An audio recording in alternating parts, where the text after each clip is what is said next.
പൗരത്വ ഭേദഗതിക്കെതിരായ കേസുകൾ പിൻവലിക്കുന്നതിനുള്ള നടപടികൾ വേഗത്തിലാക്കാൻ സർക്കാർ നിർദ്ദേശം. ആഭ്യന്തര സെക്രട്ടറി ഡിജിപിക്ക് നിർദ്ദേശം നൽകി.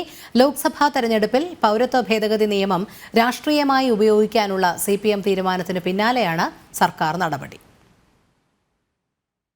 പൗരത്വ നിയമ ഭേദഗതിക്കെതിരെ നടന്ന പ്രക്ഷോഭങ്ങളുടെ ഭാഗമായി 835 കേസുകളാണ് സംസ്ഥാനത്ത് രജിസ്റ്റർ ചെയ്തത്.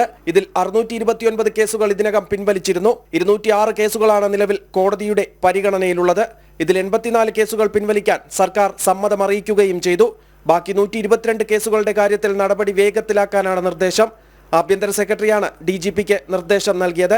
അതത് ജില്ലകളിൽ രജിസ്റ്റർ ചെയ്യപ്പെട്ട കേസുകൾ പിൻവലിക്കുന്നതിന് എതിർപ്പില്ലെന്ന അപേക്ഷകൾ കോടതിയിൽ സമർപ്പിച്ചുവെന്ന് ജില്ലാ പോലീസ് മേധാവിമാർ ഉറപ്പുവരുത്തണം. സാധാരണ കേസുകൾ പിൻവലിക്കുന്നത് കേസിൽ ഉൾപ്പെട്ട വ്യക്തികൾ നൽകുന്ന അപേക്ഷകൾ പരിഗണിച്ചാണ്. എന്നാൽ ഇവിടെ കേസിൽ ഉൾപ്പെട്ടവരെ കൊണ്ട് അപേക്ഷ നൽകിയ ശേഷം പിൻവലിക്കുന്നതിനുള്ള നീക്കമാണ് നടക്കുന്നത്.